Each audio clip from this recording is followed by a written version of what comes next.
my grandma and all that. Till they start figuring it out. Yeah, definitely. I think the importance of the old people is their job is they give us hope. They show us the way every day that they keep going. I don't get it wrong. I say this crazy stuff, but I love my grandma and all that, and all my old folks. You know what I mean? Like, come on, man. We got to love them. They're amazing. Like, I got some that are happy as can be. I got some that are grumpy. But it's like they show us, all the life that we can have, the inspiration.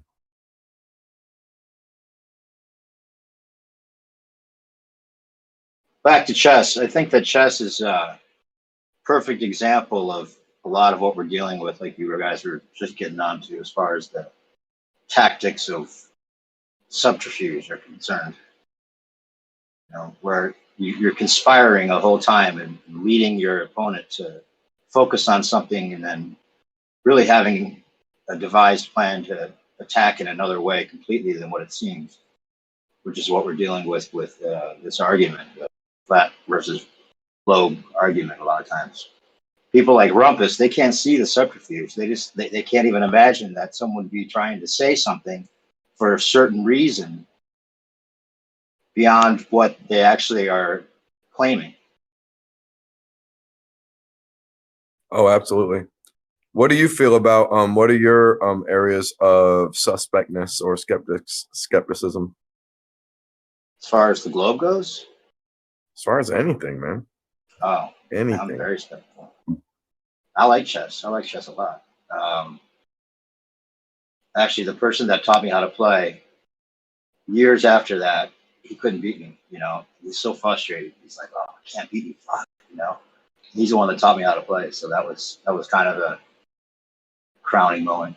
But as far as the whole subterfuge angle goes, that's the interesting part about it. Putting a story out there to just distract, or putting it out there, or making efforts in this whole arena that are just meant to confuse and or to give up the game on purpose, which I think a lot of that's going on.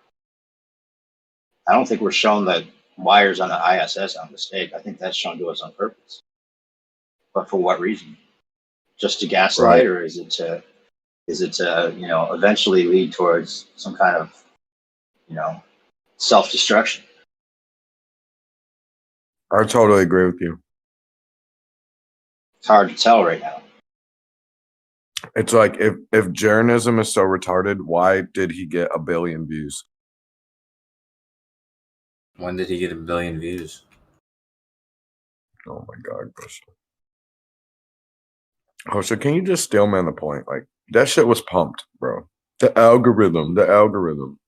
Well, you could even say, you don't have to even focus on Jeranism. You could just say if Flat Earth was so stupid, why were there 5 million videos made within the first 3 years of it arising in 2015 or whatever? Pumped. Did 5 million videos. 5 million videos? Yeah, there was tons of videos. Millions. Number one Google search. Number one Google trend, pounding. It was never the number one Google search. Pounding. Number one.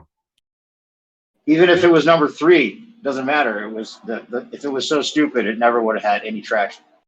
I'm thinking none of us would have ever been interested in it if it was stupid. We wouldn't be here still talking about it if it was really as stupid as the ballers claim. I'm not calling it stupid, but a lot of people. Right, but I am saying that I think you might be missing a few possibilities, right? Because regardless of what you think people's interest in it is very possible that maybe there was a lot of interest around the idea just because it was something that nobody. It's kind of like Donald Trump, being the candidate. It's like it's something that just takes people by surprise that something like that was even, possible. Russian propaganda. You know what I mean? Like people at first, it was a sort of a novelty thing at first because, that was the first time we had a celebrity in a long, like Ronald Reagan, he was celebrity, but you know what I mean, like Yeah, somebody. you could say that. You could say that as far as just the idea goes, but as far as the substance goes, you can't compare it because nobody wants to become a flat earther. Nobody. Everybody is totally like refusing to think that it's even possible until they look into it. And the only reason it continued on is because people were surprised at what they found. Yeah, but let me ask you something, because I even eggshells. Scared to be Although I don't know if you're still in here, but like, I like 9/11 is a I don't believe the mainstream story, and I I have my theories about it and all that. Hey, did you find the wing disappearing? You were surprised to hear me say that the other day, by the way. You said the what? The wing disappeared? Sure. I'm not sure, but we got to remember that I was trying to make a point. Go ahead. Sorry. Right. So, anyways, so 9/11, like I don't believe the mainstream story, right? God, man, I gotta try to remember what my point was. Oh yeah, right. So you, fucking hell, give me a fucking second, dude. That wing disappearing gets you, doesn't it? It just threw you off because that wing disappearing is so key to the whole thing, man. If there was no plays, then just not believing the mainstream story isn't even close to far enough. What was your point? Let me try to retrace my steps. The phenomenon of flat Earth would be more surprising if it was just like a LARP or some kind of psyop than if it had some traction for good reason. Yeah, but you said something else. Something else, though. We were talking about Trump and his phenomenon. Oh, how it's a novelty. You're bad at this, man. Well, I was trying to help you. I know. Helping you. Yeah, exactly. No, but I can't be in your head. Well, the point is, I was bringing up 9/11 because I was right. Now I remember. Right. So you were saying nobody wants to be a flat earther. That's what I was responding to. Sure. Nobody wants to be a flat earther. Well, exactly. I was thinking about 9/11, and I still have the, my ideas about it, right? And at the end of the day, I guess it's not as taboo as it used to be when I had some other conspiracy theory ideas that were, taboo.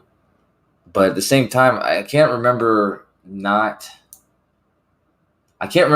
being appealing. You know what I mean? Like being ashamed of myself or something like that. You know what I mean? Like I always felt like 12 years ago when I thought a bunch of other silly stuff, it almost felt like you had like some secret knowledge that other people didn't have, and you can share it with them, and you're kind of like shedding the light on something.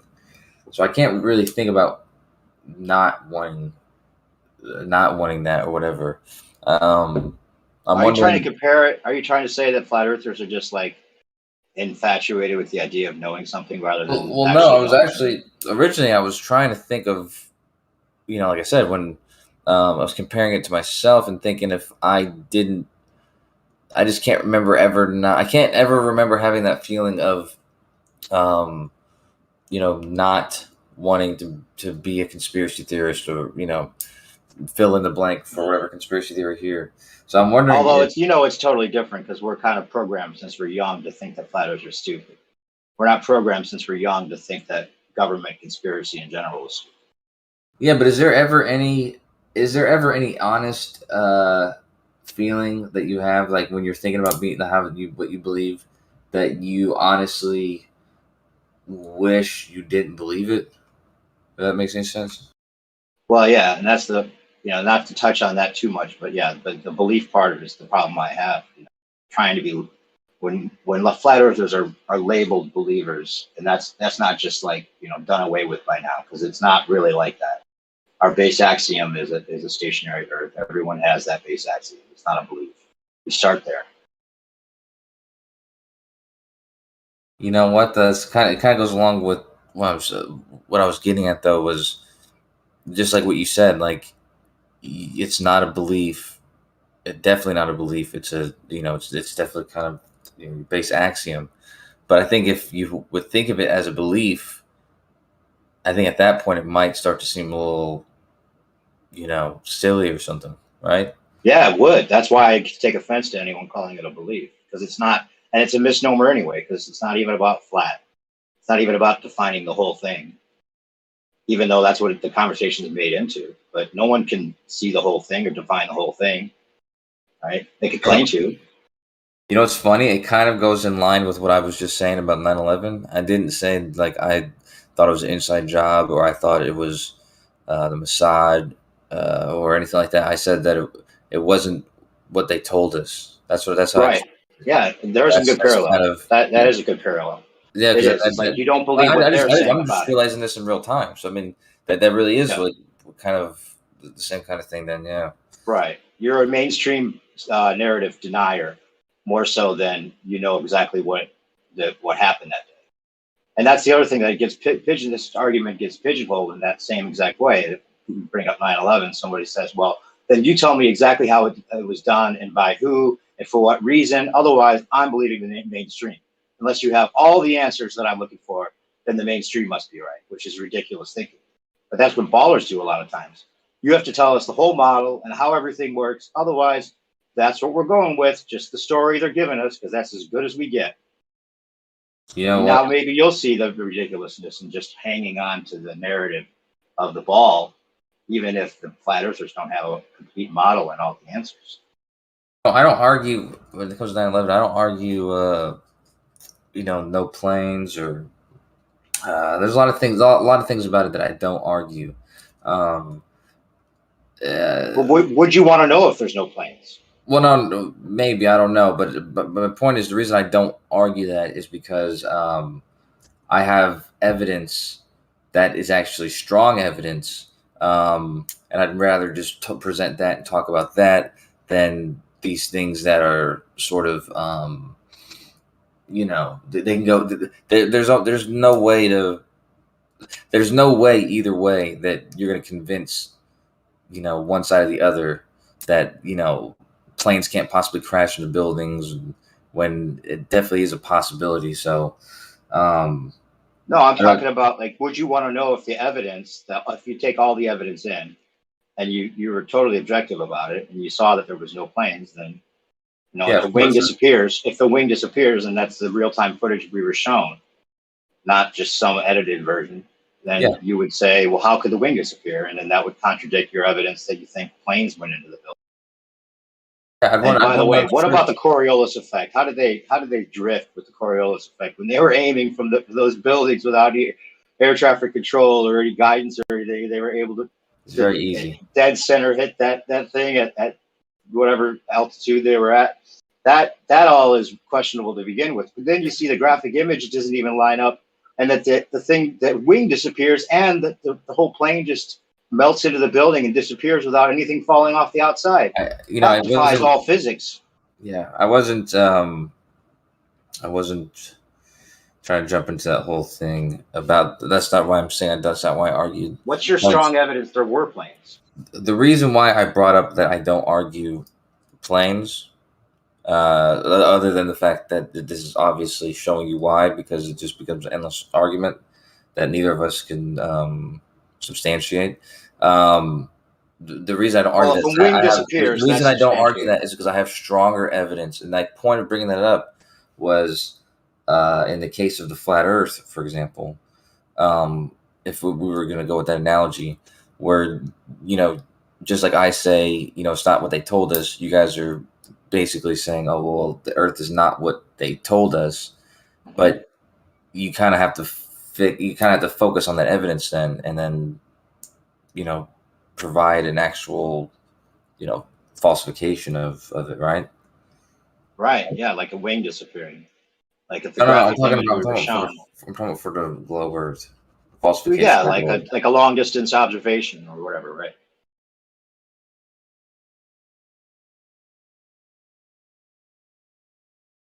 Or Coriolis not working with airplanes and their flight paths. But in both those cases, I mean, you're right. That's what I'm saying. I don't.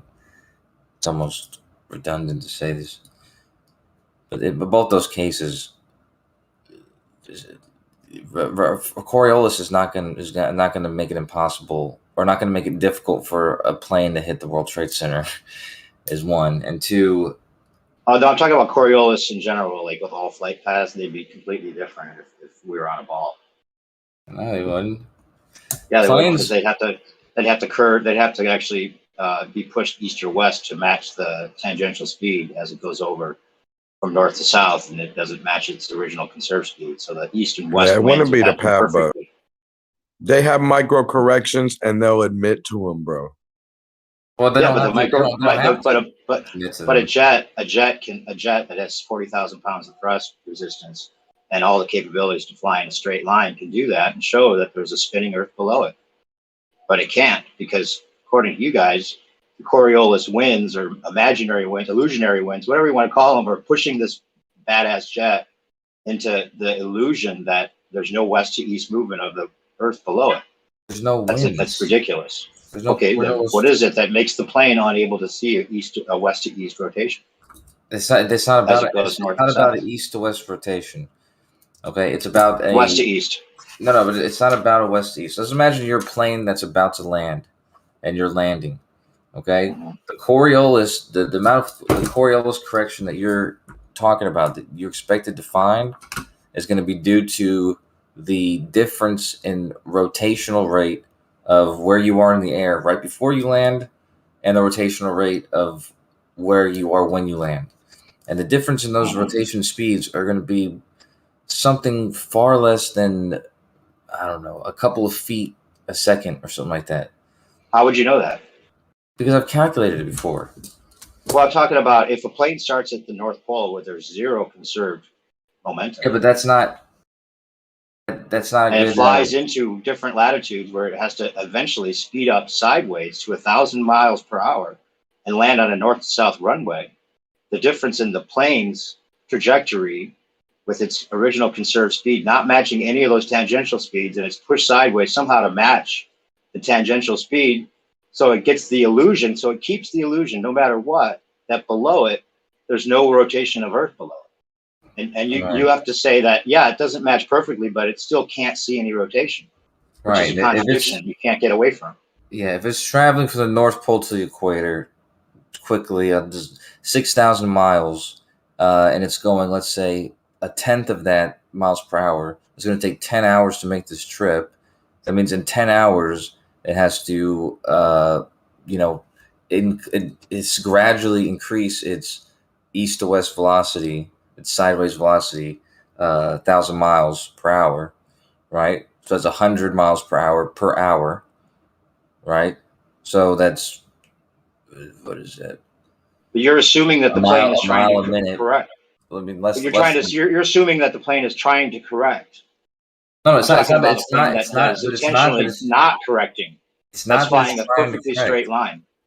It's not that it's trying to correct for that Coriolis. It's that, just like Don had just said, it's making constant corrections all the time. Just like a runner. Just like when you get up and run to the store, right? You're not They'll admit constantly to them. making. You're not making corrections consciously.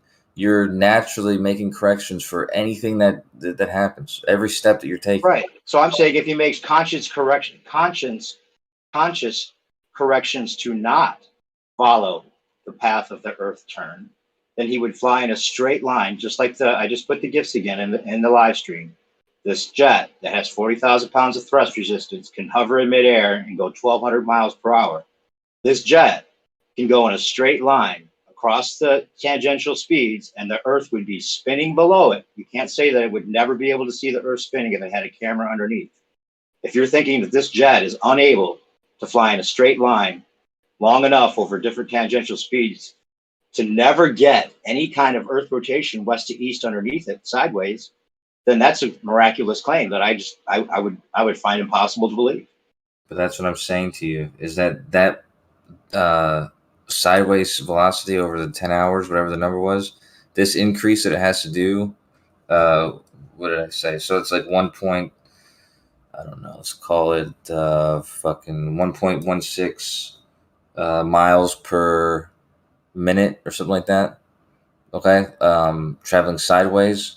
So it has to increase its sideways velocity by about a mile a minute. Okay. Um, as it's tracing its path across over the ground, as it's staying level, as it's keeping its trajectory wherever it's going. You know, these are the corrections it's constantly making. And Well, it doesn't have to make those corrections though. It could resist making those corrections and go at an angle and fly against the spin of the Earth and show that the Earth rotates. yeah, but If the Earth rotated, it'd be easy to show. And the only reason that planes never see the Earth rotating below when it goes north to south, especially this kind of plane, is because the Earth doesn't spin. That's the only way that's possible. Well, you Otherwise, do know, you would be able to see the Earth rotate. you do know planes in these extreme examples that you've given, these planes actually do observe, you know, the Coriolis affecting their flight path by a lot. They observe the rotating Earth below. Is what you're saying? No, they observe that their path is changing because of the Coriolis. That's how I'm talking about. If they observe most the flights path that don't. would have to change for your ball dream to keep alive, talking about the path that they could take that would show that the ball dream is true, that you guys refuse to accept, would even be possible. Right? It could show the Earth rotating. But that's what I'm saying is when a flight that you described, the North Pole to the equator, a flight that actually does this, even flights that are doing something less extreme than that, these sort of flights actually do experience and display that they've encountered Coriolis and it's affected Well, their flight path. then my point is they should be able to show the Earth spinning below it. If it goes in a straight line, that's what would happen. If this jet went in a perfectly straight line from north to south and it stayed straight and it didn't allow any winds or Coriolis, whatever effect, whatever you think it is that makes it have to correct, if it resisted it, then it would show the Earth rotating below it, and it could. We've talked about this before, and when we talked about this, I told you the only way you probably come close to witnessing something like that is if you were, you know, were privy to a intercontinental ballistic missile being launched at a similar, you know, similar range than this, like from the North Pole to the equator or vice versa. And it was leaving the atmosphere, you know, to make this. It goes fairly high. In this case, you would witness, you know, something that would ordinarily be going in a straight path directly south of you. It would definitely experience Coriolis. But that's because it's a ballistic, you know, missile. Well, planes are subject to so many other forces, like, you know, forces. You're saying this plane is unable to find a straight line? Is that what you're saying? It's unable to find what? In a straight line. No, it's not unable to fly in a straight line. It's not even attempting to fly in a straight line. If it attempted to, it could. It could fly in a straight line, keep its path, keep a dead reckoning, due south, and then therefore, under the rules of Coriolis, just like a ballistic, the Earth turns below the projectile. And it can mimic that projectile and go in a perfectly straight line and show that the Earth rotates. The fact that none of them ever can do that means the Earth isn't rotating. It literally can't do that. Then that's ridiculous. A plane is not going to be able to do what you described. Okay, so you're saying, okay, now the guy that just put a comment in the chat underneath my gifts says that the plane flies through the air. If the air changes, the plane is subject to those changes. Okay, so the air is pushing this plane sideways to accelerate sideways linearly to 1,000 miles per hour. That's by the time it reaches the equator. It's not just the and if it's not the air, if the air is not the wind, what's the difference between the wind and the air, bro? It's not just the air doing that though. The wind, the wind's going to help. The wind's going to be helping it do that. That's true. But the fact that it's just like I said, like when you're running somewhere, you know where you're going. You know what it's going to take to stay, you know, standing up straight. This is what the planes are doing. It's worried about keeping its staying level. It's worried about going to where it's headed. So it's making constant corrections. But if he's worried about showing Earth rotation, he could very easily do it. That's what I'm saying. Yeah, if that's what they was worried about, there would be a different test to do that. It wouldn't be with a plane, though. It would be with some sort of ballistic missile. No, a plane can mimic a ballistic missile very easily, especially this kind of jet. It could do whatever it wants, bro. How would it mimic a ballistic missile? Just fly in a straight line and not let it turn with the Earth turning below it. And if it was flying, think about it. If it was flying from New York to Texas, right? All those flight paths show us a straight line from New York to Texas. But literally, the Earth turns, right? And so you would have to say that's not a straight line, that it's actually curving with the Earth to catch up to where it's supposed to be, so that it could be landing where Texas is. Or better example is Florida. Florida's not going to be in the same spot if it's taken off from New York. Florida's going to be rotating west to east, and the flight path would look totally different than a straight line from New York to Florida. It would have to curve and be pushed by this air that you don't want to call winds, but you want to say the air is moving the plane that has no resistance to that somehow. It's just a magical fantasy that you have to keep so that your ball dream stays alive. That's my opinion, but I think it's pretty easy to see for anyone who has common sense. But nothing that you're saying right now is how any of it works at all. Like the reason why Coriolis is occurring is not because of how much the Earth is spinning in the time of the flight or anything like that. The Coriolis is going to occur because the tangential speed of the Earth rotating is going to be two different speeds from New York to Texas. It's about 86% of what it is at the equator and 70% of what it is at the equator. It's not as big of a difference as the equator to the North Pole. So. But it is a difference, and that difference is easily hidden in all the corrections that it's constantly making. Yeah, it's hidden. That's a good word to use. It's hidden because it's not hidden. You're trying to hide it is more the point. It would, if a plane took off from New York and aimed straight for Miami and didn't deviate from that original planned course and just flew straight, like this jet could very easily do. We always see planes fly straight across the sky. We never see them being pushed to the side, which we would have to see if Coriolis was actually happening. Because by the time it got to Florida, Florida wouldn't be there anymore. Florida would be to its left by 1,000 miles. Yeah, but that's what I'm saying to you. 2 hours to get there by 2,000 miles. Right? What you're describing is not at all how anything would happen. It would happen that way if the Earth was turning. Is my point. No, it wouldn't. The reason they can fly straight from New York to Florida without having to correct for anything is because there is no Earth turn. Okay, check this out, dude. Check this out, sir. Okay, because imagine that you're on the ground. Forget about being in a plane. If you're on the ground, I just did the speeds for Texas and New York. Okay, so if you're in Texas, it's about almost 900 miles per hour. And New York, it's about 726 miles per hour. This is the tangential speed of the Earth rotating beneath, the tangential speed of the Earth rotating. Okay, so this is the only thing. This is the only reason why you're going to experience Coriolis. It's not because you being in the air allows the Earth to rotate underneath you and goes to some further distance. It's like because when you leave the ground from Texas at 900 miles per hour. You mean New York? Whichever one you leave from. Let's say you leave from New York, 720 miles per hour. You're going to keep that 720 miles per hour with you the entire time. Mm-hmm. That's the theory. That you don't lose that speed. So the only thing you have to do is you have to increase your speed by about 180 miles per hour eastward or westward, whichever direction it is, in order to be still matching the speed on the Earth. Yeah. In order to correct, yeah. So if it didn't correct, then it would show Earth turn. That's the point. Yeah, but you're by virtue of you flying the plane, you're making corrections, despite the fact that that's happening. No, I'm saying this plane can go against those automatic corrections you think are hidden, and just say, nope, I'm going a straight line. I'm not going to correct for anything. How would you do that? I'm a badass jet. Well, this badass jet seems like it could do it. In fact, I'm saying practically, how would you do it? Dude, do you have any experience with what this jet can do? Yes. You know that this jet can do whatever it wants. It can fly all over. It can fly into the jet stream and out of the jet stream. Stationary Earth. But hold on, Don. I'm saying, for you have the jet. You're in control of it.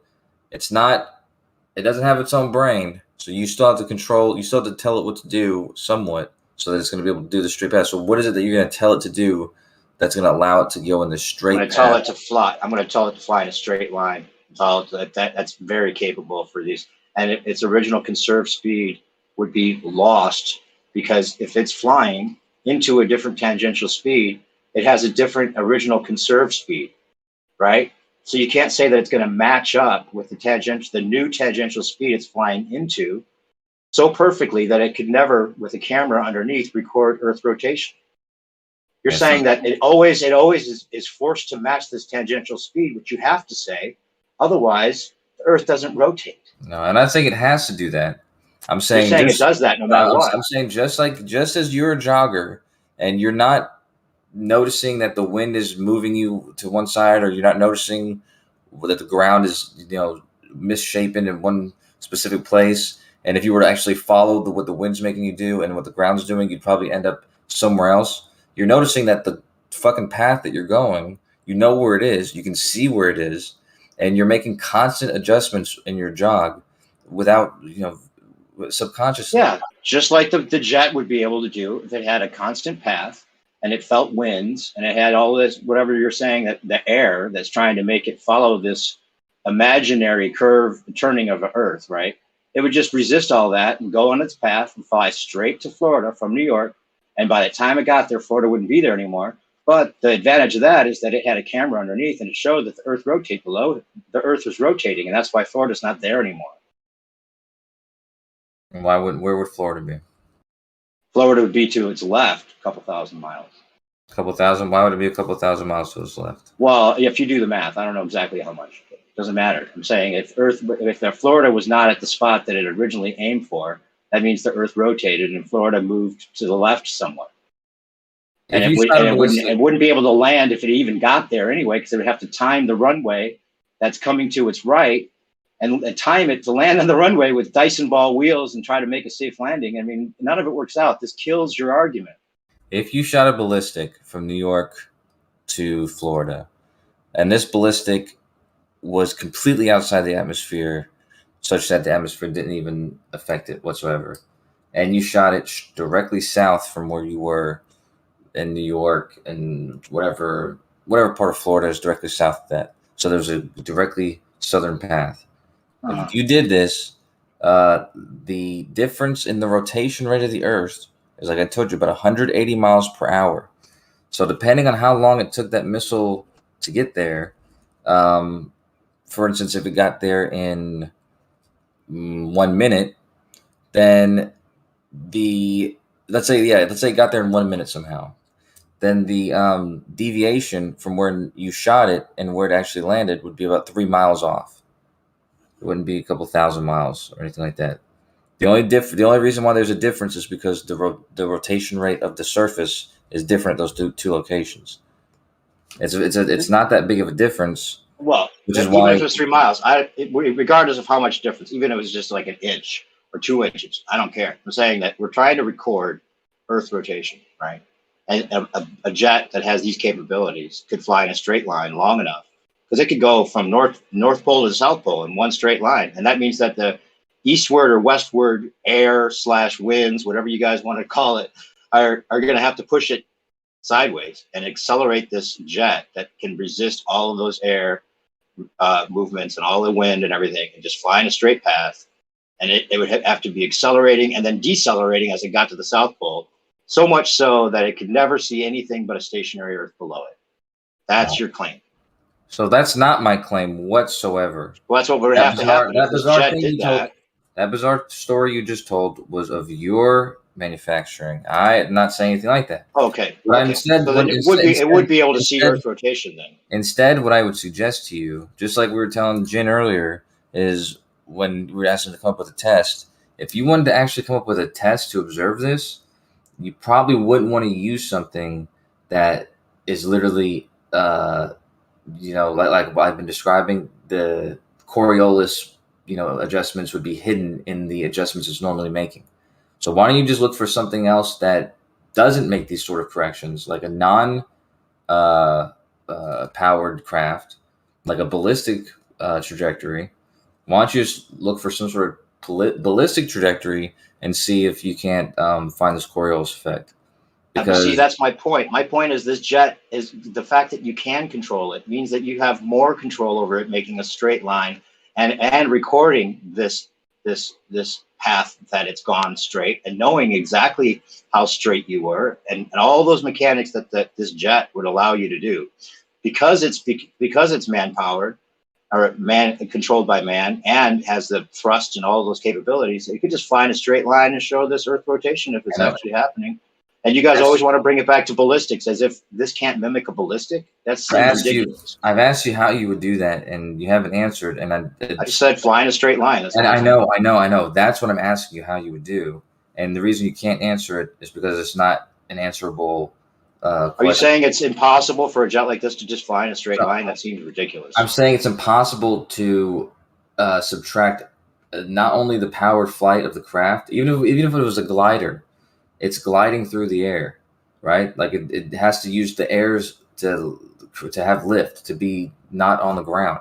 They have to stay off the ground. So it's being influenced by its environment, and it's being influenced by the fact that you're powering it. And both these things are not going to allow you to just put it in a straight trajectory and expect it to just go in some straight path. Okay, that's your claim then. Your claim is it can't fly in a straight line long enough to show Earth rotation, right? Yeah, not a powered flight. Okay, that seems like a ridiculous claim. I would think this jet could do that. Yeah, well, I would, like I said, if let's say you're flying and you're trying to stay level, because that's how you're going to stay level. If you don't stay level, then as you go up, like if you tilt it up for some reason, instead of staying level, you're gonna be using more thrust in order to, because you're gonna be moving away from the ground, right? So regardless, these are adjustments that are going to be constantly being made. You're going to be staying level. You're going to if you're push sideways, increasing your speed up to 1,000 miles per hour, I think it'd be pretty hard to stay level. All planes fly on a slightly upward trajectory. Okay, Yeah, so right. They don't fly level. Right. Okay. They do try and stay level, but they don't. You're right. They don't actually fly level, but they're. And they don't accelerate sideways. Well, that's your claim, but if they're accelerating a mile a minute sideways, that's not something that they can't hide in their second by second course corrections. Why would they want to hide it? No, it's not about wanting to hide it. It's about it being hidden. Seems like somebody wants to hide something. Which it makes it not a good way to test this. Is that it's not a perfect way to test it. It's not the best way to test it. The reason it's a better way to test it than a ballistic is that we know that there's a mechanical process going on, that it can show the different readings and all the wind conditions, and it can resist those wind conditions, and it can fly much longer over many more tangential speeds than a ballistic can, and it could show it so much easier than any kind of ballistic that might have drift or might have drop to one direction or the other for whatever reason that you could claim is Coriolis, right? That's what we're thinking is going on. We're thinking that you always want to bring it back to ballistics because there's a little bit of drift that goes on that you could say, oh, well, it was very negative. We can claim it's Coriolis. What's causing it then? What's causing this drift on a ballistic trajectory? Well, that's another discussion altogether. We'd have to. That's what I'm saying. When it comes to a powered plane, when someone asks you, "Wait, why is it deviating like this?" There's multiple variables that you have to now account for. With a ballistic trajectory, there's next to no variables you have to account for. If you're trying to isolate the things to see if you can see Coriolis. Wait, do you think that this plane? Do you think a plane is just like mystified at what made the plane do what it's doing? It has to make precision landings. It needs to know all of those things. It needs to know exactly what's moving its plane one way or the other and why. Exactly, so it can make corrections for them, which is constantly. Yeah, so that it could land on a runway, and it would never be able to land on a north or south moving runway. It wouldn't even attempt to do so if the runway was moving. That's why they don't include Coriolis in the flight training manual or any flight simulators or any kind of practical use at all, because it doesn't exist. But that's what I'm telling you. This course correction when it's landing is not existent. Like this Earth moving sideways. Exactly. The only way that's possible is if it doesn't exist. If the Earth isn't moving, it has no problem. No, I'm saying that doesn't happen. Like by the time it's landing on the runway, it's already moving with the Earth at that speed. You would like to think so. You would love to think so. I mean, it's because you have to think. So you have to believe that. You have to believe that. I know you have to believe it, but The only other way it's possible that it doesn't have to correct for Coriolis is because there's no Coriolis to correct for. How long is New York to Texas? What, 4 hours, right? New York to Florida. New York to, that's just it. Yeah, okay, fine. 4 hours, right? So it's 45 an hour. So let me give me 1 second. And then this jet flies at 1,200 miles per hour.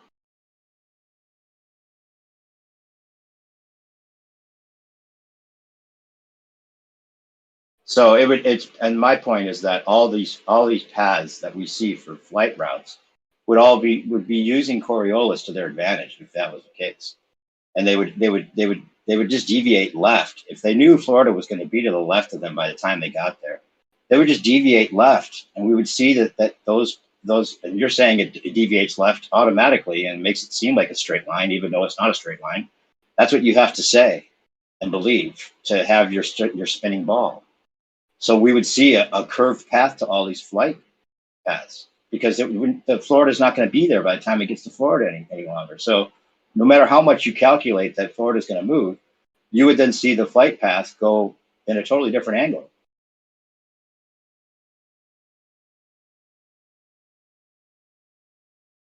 In 1 second. What's up, Bandsaw? I heard you get into this earlier with a little bit with Bacon again. Then of course it went to ballistics again. It went to somehow we got stuck on snipers, and then rumpus to the room. Oh yeah, Rumpus. Definitely did.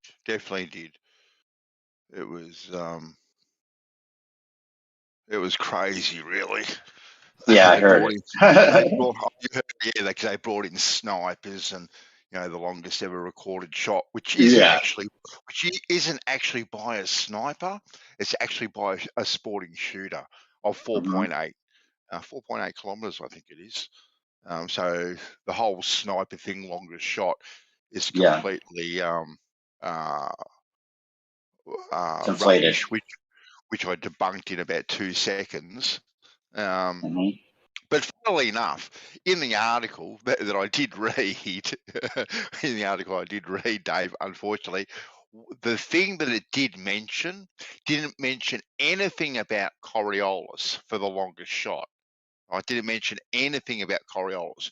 But what it did mention, because obviously a target at 4.8 kilometers away, you're not going to be able to see it.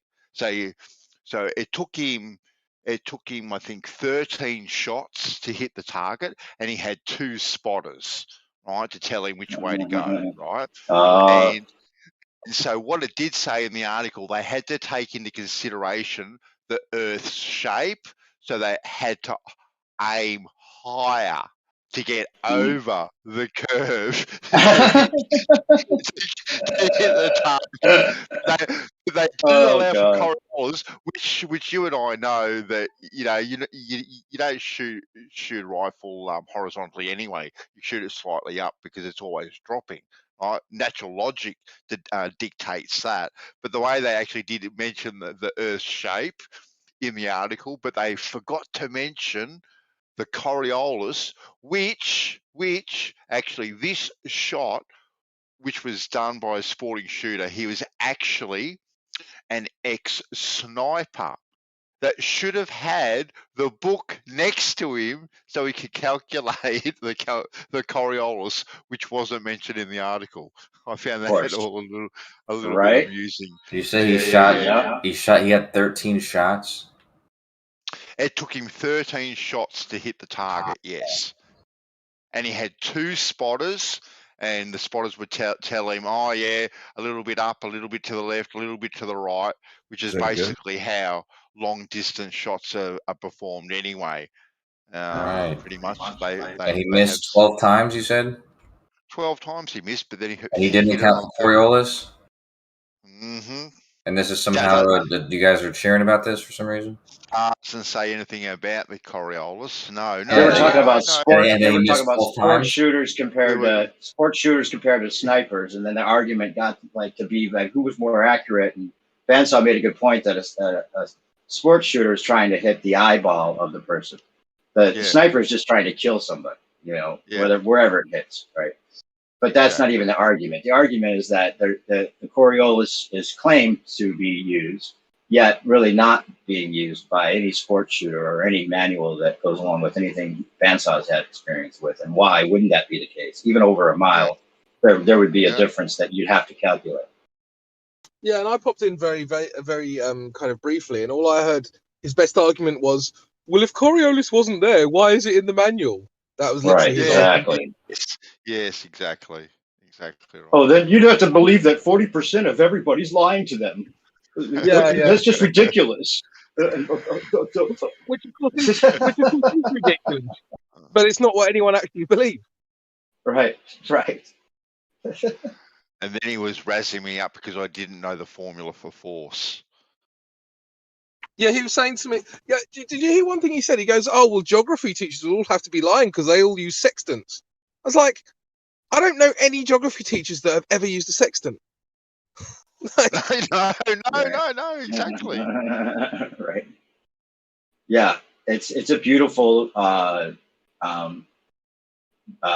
reverse engineering that they've done. You have to hand it to them on that, because I think people like Rumpus, I don't know, maybe he doesn't, maybe he's just the biggest, awesomest shill ever, but people that really believe it, that this is the case and that people aren't lying at all, you know, they just have to believe it. They have to believe that a jet can never mimic a ballistic good enough to show any Earth rotation. They have to believe it. That's impossible for a jet to do. And I don't get it. I don't get how you could think that this jet wouldn't be able to do that. They get you arguing in the weeds, Dave. And I must say, I'm a sucker. I go into the weeds all the time. Can you find me an example of a jet mimicking a ballistic trajectory? Jet flying in a straight line shouldn't be too hard to find. No. Mimicking a ballistic trajectory, right? Me going straight north to south. Yeah.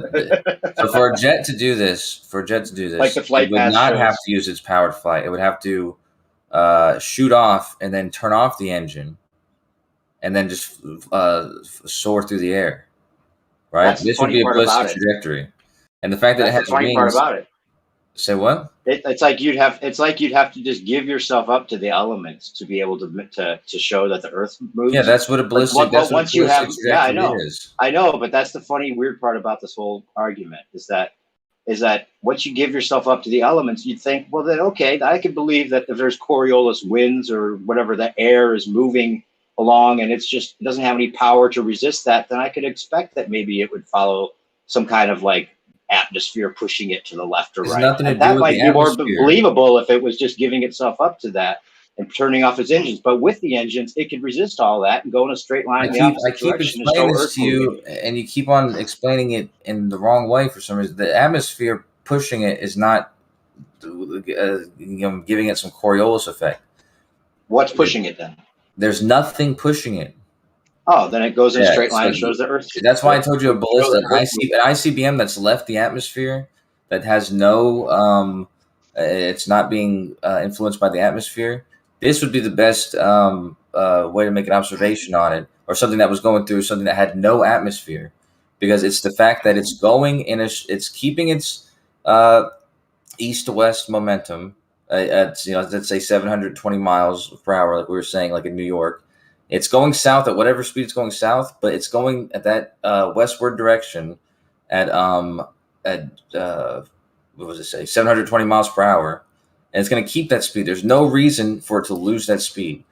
Okay, right. That's what the conservation of momentum is all about. And then when it gets to when it gets to Florida or wherever it's going, there's going to be a disagreement between its tangential speed, which was 720 miles per hour, and the speed of the Earth down there, which is 180. Exactly.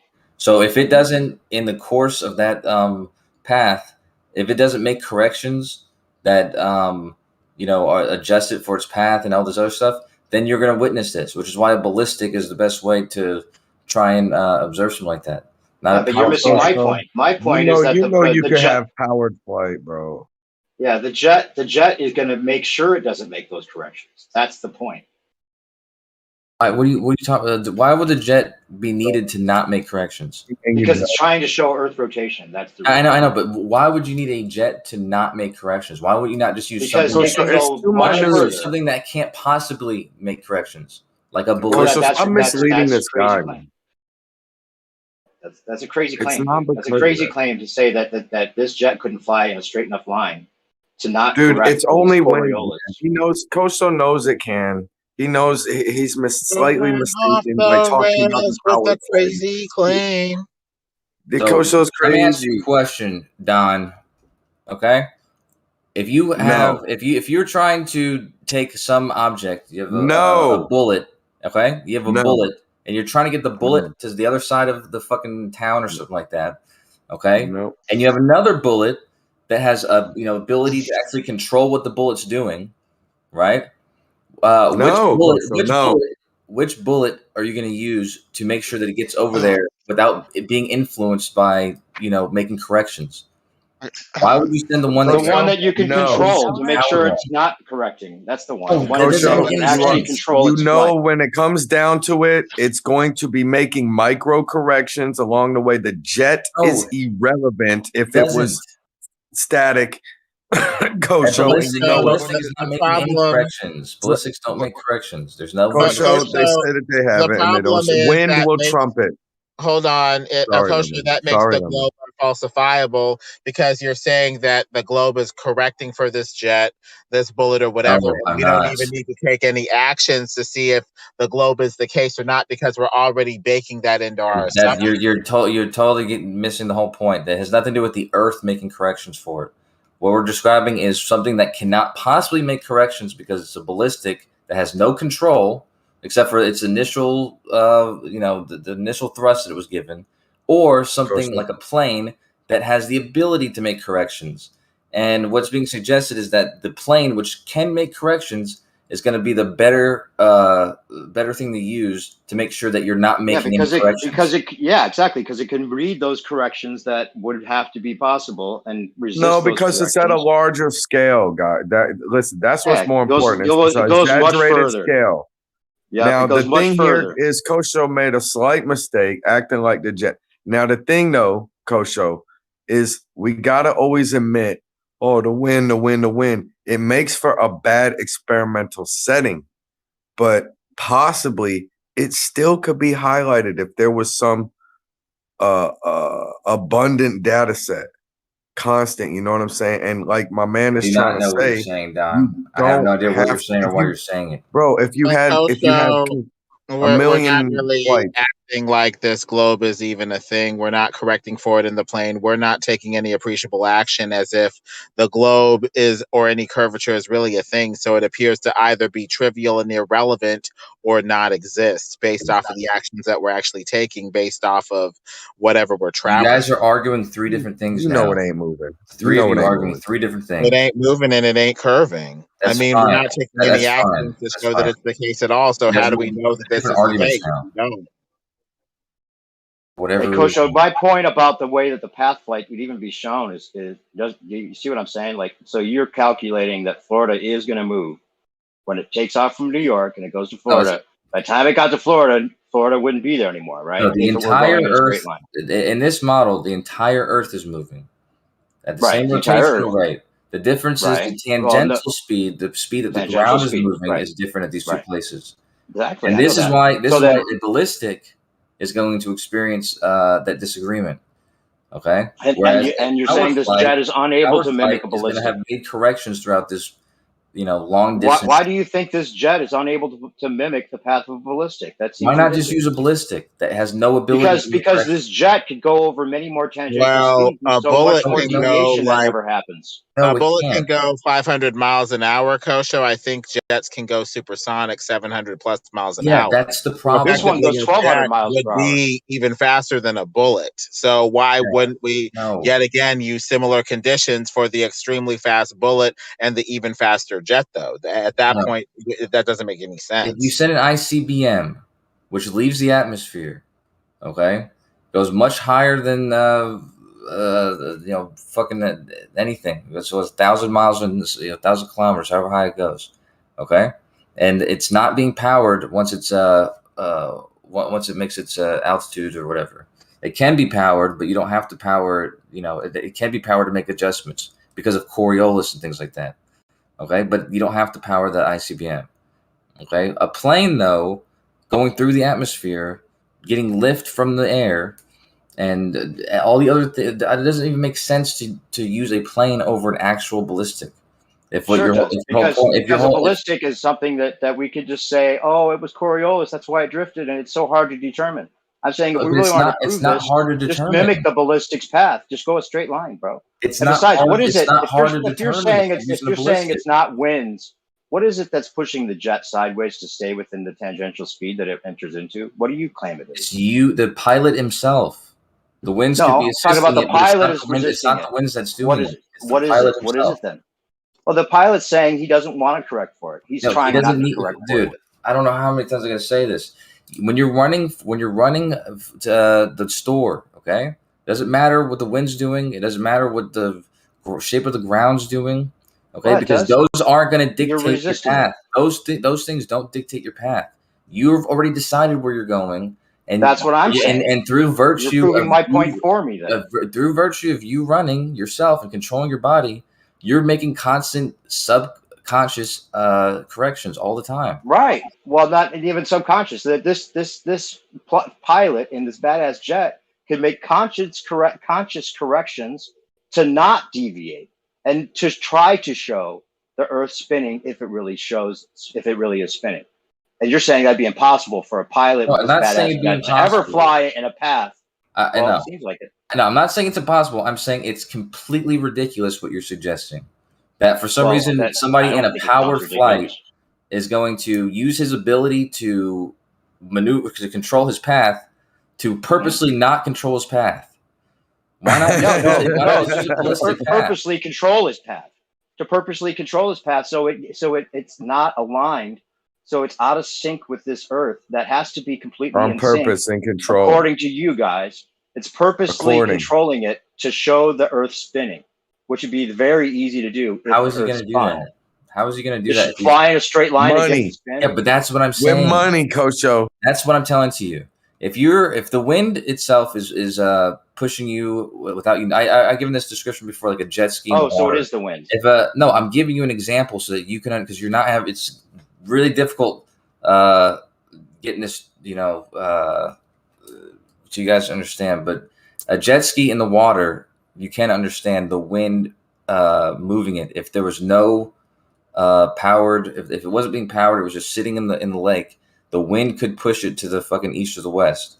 Okay. But if you're actually driving the jet ski and you're actually going somewhere in the jet ski, you can point to where you're going, and whatever slight adjustments you have to make because of the wind, adjustments that you're not even conscious of, but you do know that you need to make a straight path. And so whatever you're doing to be deviated from that path, you're going to make corrections for. You're going to go on a straight path without that's my point. Realizing it. That's my point. But that's my point. Is it doesn't have to correct for any of these deviations, and it can just go in a straight line. And if it did so, then the Earth would be spinning independently, left to right underneath it, or right to left, whichever direction it's going. Okay, well then why don't you be able to show it? Yeah, why? Yeah, exactly. You can show it whenever you use something that doesn't have the ability to power itself. No, but the ability to power itself, just like you described with the jet ski, that doesn't have to be at the mercy of the conditions of that it's flying or speeding across the water in. Then that makes it more able to resist all of those corrections and show that Earth's turning below it. No, an example of the jet ski, you're powering it, you're making sure it's going in the straight path. You're correcting for the deviations of whatever's happening, the wind, anything. Yeah. Okay. So the conditions aren't there for what you're talking about. If instead you were on you had the jet ski not powered and was just sitting in the lake, you would then see the influences of the wind on it. more directly because there's no outside influences. Those are much lower speeds than what we're talking about, and even at the lower dude. But speeds, Lemon, people are But trying he's to catch making up. my point for People me, are regular trying to catch up. Lemon. People are commercial trying to plane, understand the Kosho, principle. we do not see these pilots taking any actions to address the curve. So it is illogical for you to assume that the same similar human pilots at higher speeds with less ability to address this curvature and the same slow reaction time would somehow magically go from a lower speed where they don't do shit to a higher speed in a jet where they somehow address the curvature of the Earth. That I makes know. no So sense. Lemon. Since you want to be so vocal, why don't you describe to the classroom what those speeds are? What are the two? I already did. We already did that. You're gonna try to. He made a good point. You're gonna try to test A commercial plane, Kosho, goes around 500 miles per hour. Jets go supersonic, and as we know, the speed of sound, sonic is 700 miles per hour, Kosho. So they're going 700 plus miles per hour. We already addressed that. What are the speeds that he has to overcome? You have to compare the speed of where he's taking off from and where he's landing from, right? And the time it takes to do that. These are the speeds that we're talking about. It's illogical for you to say that he is addressing it at a higher speed when he's not addressing it at a lower speed, Kosho, when you know it. Kosho, don't you understand the point that it just seems silly to us for you to say that a ballistic would show it so easily, that a north to south ballistic would always be able to show this Earth movement more below easily it. Show it is what I said. Well, more easily, more but easily. then, but okay. So but then it sounded like you were saying that this jet would be impossible for a jet that's controlled by man be able to show this Earth spin. I'm not saying impossible. I'm saying that no one's ever done that. No one's ever going to do that. Well, that'd be an easy way to show that the Earth spins. You could try for the next 100 years and you wouldn't do it. I'm not saying it's impossible. I'm saying that nobody in their right mind would think that they're capable of taking a plane, a jet, going in a straight path and making no corrections at all for anything. The Earth curve is irrelevant, Kosho, because the Earth curve doesn't exist. It flies straight lines every day. That's why all the flight paths show straight lines. Do this or that. The reason that the flight paths all show straight lines is because the Earth isn't spinning, bro. If the Earth were spinning, all the flight paths would look totally different. They would be using the Coriolis to their advantage and curving and showing that if you're going from New York to Florida and you know Florida is going to deviate to the left, then the flight path would show that the plane didn't go straight from New York to Florida. It deviated because Florida moved. But we already talked about that Coriolis is 3 miles. So that it would show a slight deviation. It's not 3 miles. Depends on how fast the flight's going. 1,200 miles per hour, totally different. Yeah, that's even less. That's more. Well, even less. Right, it would be less. That means it has more time. Okay, so what if it went even slower then? What if it went super slow? By the time it got there, it wouldn't be that way. Regardless, the normal flight time would show that the flight path doesn't go straight from New York to Florida the way they're showing it. It would slightly curve to the left to meet Florida, and then it would crash when it tries to land by the time it got there because you can't land on a moving runway. You can't get out of this argument, bro. Yeah, it would have to make. I think I saw something that said like 50. So for a bunch of its trip, if it was able to, as it's going 500 miles per hour, if it was able to translate 50 feet, I think it was over a couple of seconds for a lot of its flight, this would be something that the plane would never ever notice. Okay, so these are the speeds. These are the speeds that it has to overcome. No, yeah, that's what the numbers tell you. That's actually the speeds that it has to overcome. It wouldn't even know. A speed that's hidden in it's already made corrections. It's making corrections the whole time, and these tiny corrections. Okay, so do the math from New York to South America, to the tip of South America. Do that, and then convince yourself that somehow these winds that aren't winds and the air that's just somehow moving the plane to speed up and slow down, to never see any kind of Earth movement below it. Just convince yourself that over all those tangential speeds, it couldn't fly a straight line and show Earth turning below it. I don't know how you stay. I don't know what you expect to see when you see the Earth curving below. Like, I said Earth turning. Earth turning. Yeah, I know. Okay, Earth turning below. What are you expecting to see? Yeah, I'm saying that the test would be perfect. They're just getting one of these jets that's badass. It flies as fast as it wants to. It goes into the jet stream, out of the jet stream, flies in circles, And maybe not you, but most ballers have to stick to the argument that there's no way they would ever see any rotation of Earth. And it's because they know that would never work because the Earth doesn't turn. Yeah, because what you're expecting to see is not even explained. It's not explained of how the Coriolis occurs. You're not expected to see the Earth turning. Coriolis is when, in terms of ballistic, the ballistic keeps a straight path, and it doesn't correct for Coriolis. So therefore, the Earth is turning below the ballistic, which is why there's a deviation, right? Say that one more time. The Earth rotates below a ballistic, right? Left to right, while it's going north to south, or south to north, whichever way. And the Earth spinning below the ballistic is the reason for the deviation, correct? Well, the reason for the deviation is the fact that it's moving over a rotating surface. That's what I just said. I know, but the way you said it implies that the fact that it's in the air, the Earth's rotating beneath it, but that's not entirely true because it's also rotating with the Earth.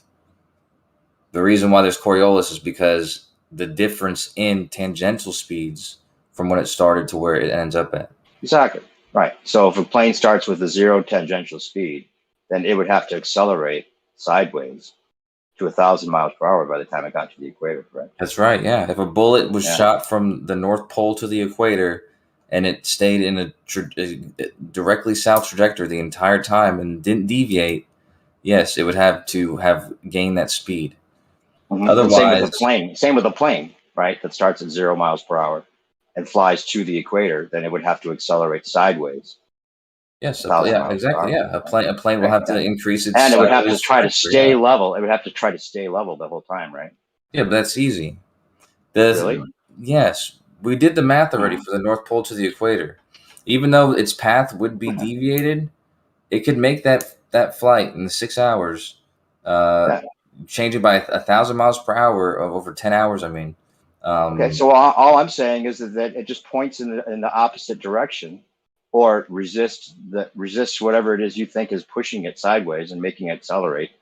Right? If a jet like this had those capabilities, which it does, and the person flying it is totally conscious of trying to stay in a straight line, then we could very easily show this Earth rotation. Okay, so how do you? Yeah, so you understand that if it wanted to stay in a straight line, you're talking about in a straight line over the surface of the Earth, right? A straight line from its original destination. It draws a straight line from where it started, right? Not necessarily in relation to the Earth, just straight, regardless of what the Earth is doing. If it stayed straight, the Earth would have to rotate below. Okay, and so how are you expecting it to be able to stay straight, not in reference to the Earth, just straight? Well, that's what this jet seems like it could do. I mean, airplanes fly in straight lines all the time. That's all you. Straight. Yeah, over the Earth, over the surface of the Earth, over the Earth. But somehow they're actually being moved with the Earth and spinning the whole time without noticing it. It's so negligible that they've went in a curved path, even though it looks like it's straight. Because you have to believe that, otherwise the Earth doesn't spin. The only way for it to work the way we're shown is because the Earth is actually stationary. That's the point. This is what I mean about, like, when I said about the no planes hitting the thing, because this is not a test that shows you one way or the other. This is just a conversation that won't end. And instead, a clever person would instead be thinking, what is an actual way to test to see if Coriolis is occurring or not? What's a test that we can isolate it from these other things and see if Coriolis is occurring or if nothing's occurring? Because in this situation that you're describing with all powered flights, there's so many other things going on. There's no way to tell if this thing is making corrections because of Coriolis or not. No, because it knows all of the corrections it's making. It has way more capability of keeping a straight path and being able to record it and show that it went in a straight path from here to here. And the saying the ballistic's a way better option is just boggles my mind that you think that would be a way more accurate way of showing this. Okay, well, I mean, you can find other people who agree with you, I guess, but you'd have to wonder why are they agreeing that a powered flight is going to be the easiest way to show because it can show what it's doing. That's not deviating or it not can control deviation. that. It's so you show the path of the ballistic, right, and then you follow that path along with the jet, and the jet can totally mimic a ballistic. I don't know why you think. Yeah, why wouldn't you just use the ballistic instead of doing this? Because it can go much further over many more tangential speeds. No, you can't. And show a much greater difference in its path relative to the Earth spinning below it. If the Earth spun, we would see it all the time. The point is, we would see it all the time, and all the flight paths would be totally different. We wouldn't see a straight flight from New York to Texas, places, man. You're doing a good job of arguing that side, but I have a hard time believing that you don't see the common sense. Why don't you just try looking for it in places where you would expect to see it instead of looking for it in places where everyone's saying you would expect to see it every time you get in an airplane? Is the point, bro? Yeah, but you wouldn't. You wouldn't expect to see something that makes corrections. If it's making corrections, then that could easily be hidden. So you want to look for it in somewhere where you want to look for it. Why is hidden? You want to look for it somewhere where it can't be hidden. That's the whole point. Either you just don't get it, bro, or you're just Either I just arguing don't get that side. Right. You're just arguing for that side, trying to do a good job of arguing it. I don't know what they're paying you, but you're doing a good job of arguing it as if you don't understand what I'm saying. Right, dude. So if something can be hidden in a powered flight, then why wouldn't you look for it in some place where it cannot be hidden? Wouldn't that make more sense? No, it wouldn't. It would make more sense to just mimic what the ballistic does and go in a straight line and show that the Earth turns. Instead of just firing a ballistic. For a much further distance with all the recordings and readings and a camera underneath and show that the Earth turns. It's very simple. Wouldn't you be more guaranteed to have a ballistic flight if you just fired a ballistic? No, because the ballistic goes over much shorter distances, and you could still be arguing like Bandsaw did earlier about the fact that he never takes Coriolis into account, and some other sniper claimed that he did, and we could show some deviation, and so therefore we're going to claim Coriolis. We're talking about a conspiracy here, bro. We're not talking about using a ballistic makes more sense because we've claimed that and we've gotten away with it for longer. So let's just stick to that. Don't worry about the airplane showing it. Test it with ballistics. It's not just a talking point. You can actually use a ballistic to test this idea. That's very debatable. We already have flat earthers talking about this and saying there's no correction whatsoever. They never have to take into account. So you're just believing one way or the other, and all the practical manuals never put it in there. And all the flight simulators never include Coriolis, which they would have to. We got a documentary that just came out recently with like all these pilots talking about how they never correct for Coriolis, how it's ridiculous that they don't nose down, and all these things that I'm totally show that we're not spinning, that it's not a ball. All of these things are like totally obvious, and all the flight paths show that there's no way they would fly in straight lines. Okay, that's fine. Let's stick to the one thing that you said a second ago, dude. Because you don't want to hear all the things I just said that make it impossible that we're on a spinning ball. I'm suggesting that you use a ballistic to test this, and you're saying that flat earthers have already done that. Like I haven't heard that before. That's obviously seems like no. This is something you said to veer away from it. You said this just now. You said I asked you. I said, why don't we use a ballistic and test this? This is something that we can do. We can use a ballistic and test this idea. That's much easier than whether it's ever, but it's already debatable whether a ballistic ever has any Coriolis correction. That's the whole point of testing it, dude. That's what a test is. No, because it's obviously too much of a slight variation to be able to know one way or another or show one way or the other that positively we don't.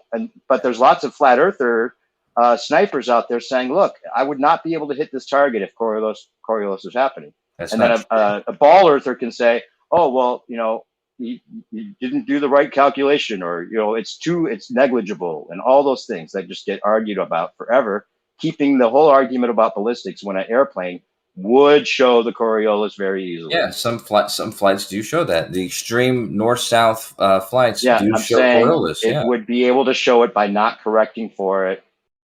Yeah, sure. And if you use a camera, show the Earth rotates, and the Earth doesn't rotate, which is why you guys argue that it'd be impossible, because the Earth doesn't rotate. Find somebody to do that, south flight would show every time. Dude. But in the meantime, why not just use a ballistic trajectory or even that wasn't my point. I was just saying that the jet should be able to show it, especially a badass jet like the one I put yeah, in there that maybe goes 1,200 miles per it should hour, be able to has show. I 40,000 pounds of disagree with that. resistance. I disagree with that, but maybe you can Well, find someone who has that's one what and see if boggles they my do mind. it. You thinking this jet could never show any Earth rotation is what boggles my mind. It seems like you're just arguing the other side instead of seeing that it would be easy enough to do with this jet. I mean, this is the same thing I told you about the jet ski and the canoe. If the jet ski is powered, the canoe, there's no one powering it. If for some reason it's drifting, I don't know, forward, the wind, you're obviously going to see the wind's effect on the canoe that's not powered. The plane, in the Coriolis example, the plane's powered, meaning whatever tiny deviations are going to be on the plane are going to be easily masked by the fact that it's making other big scale corrections. That's a terrible example because if you're saying that the jet is moving with the Earth and it's air automatically and it automatically corrects for this, it's totally unnoticeable. That would be more like the example of the canoe that's just at the mercy of the waves and the current and all that. That isn't what I said. The jet that ski isn't what I said. That's why I didn't say those words. It's not. Well, what I no, said. I'm saying your example was that the jet ski could resist all of the elements that it's having to deal with, right? No, It you're could missing. it No, could fly. not at all. It could go on Not a at straight all. path. When you first That's talked not about what it, I'm saying. you're That's what saying I'm a jet ski right. doesn't.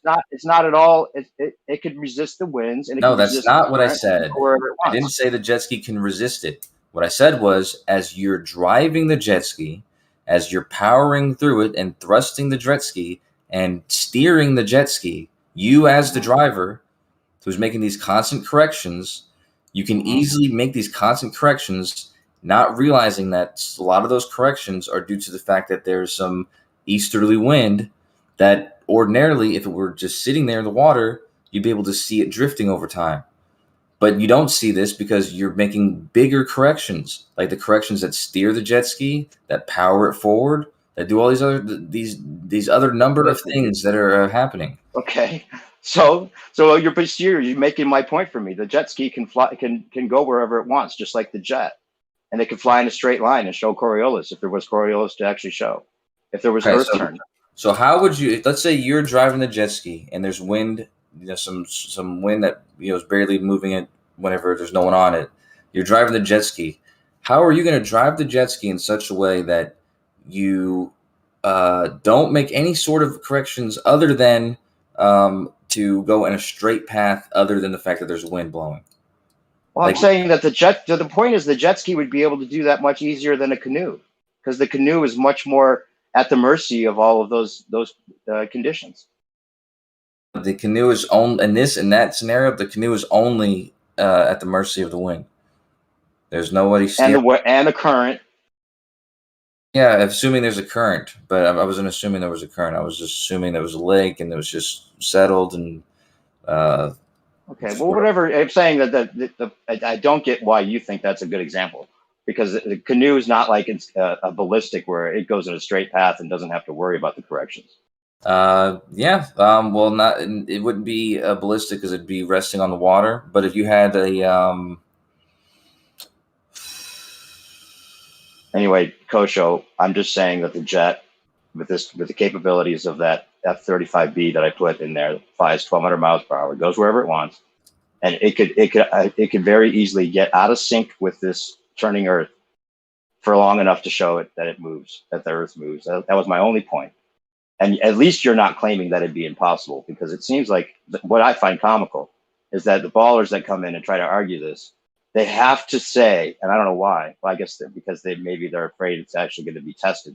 But I'm saying that this scenario, and in fact, in my opinion, any plane flying north to south would show that this Earth turns.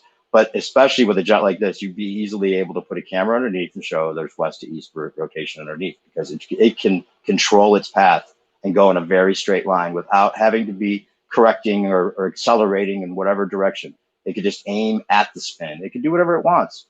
But the fact of the matter is that you have to claim that it's always going to match its tangential speed as it goes further, even though it doesn't have that original conserved speed. So that's why it gets ridiculous on your side, where it's like, wait a minute, you're saying that these winds, they have to start. We talked. You hear the whole thing about illusionary winds. I'm thinking Remember about planes, Moyak in here saying I'm illusionary how winds? planes I don't actually get work, that. dude. That's what baffles me. Planes don't work by you saying, "Hey, I want to fly straight." You know, I'm just going to say this simple phrase, and it's going to know I'm going to drive straight. What you're actually doing is you're using They use mechanics to fly straight. You're using the devices and the instruments on the plane to fly the path that you're flying it. Whether that flight is level, whether it's slightly pointed upwards and somewhat level, whether it's south, whether whatever it is, you're using instruments that are going to determine the path that you're going. And it's these corrections that you're making in reference to these instruments that's going to easily mask the slight deviation caused by Coriolis on a plane. So with all those mechanics and readings and all of the capabilities of the pilot, that's keeping track of everything that's affecting the plane. Somehow these corrections are hidden from them. Yes, that's what you're saying. It's hidden, and it's so unreadable that they didn't even realize that they were spinning with the Earth, and that they were just unable to resist that and go against the spin. I mean, that seems like a miraculous. That seems like fantasy land, bro. No, it doesn't. So the winds. The only way you would never see Earth rotate is if it doesn't rotate. The crosswinds that the plane is experiencing is going to be a much greater effect than the Coriolis. These are the things that the plane's going to be reading. Things like crosswinds, things like. Well, yeah, but the winds go in all directions. So why would you say it's so consistent? This is exactly what's going to be affecting the plane. This is what the pilot's going to be correcting for. And winds that go in every direction. It's not going to be correcting for it in one direction, so that it stays within this turning Earth illusion, right? No matter what, when we see a north to south plane flying, it never has the rotation of the Earth below it to worry about. Yeah, and in order to observe in any way, and the only way that's possible is if the Earth isn't turning. When he's making corrections for the crosswinds, he adjusts his plane so that he's going in the correct direction. Why? So it doesn't matter. He doesn't calculate what the crosswind was, and then. But my point is, he could adjust the plane not to correct for Coriolis and show it. That's all I'm saying, dude.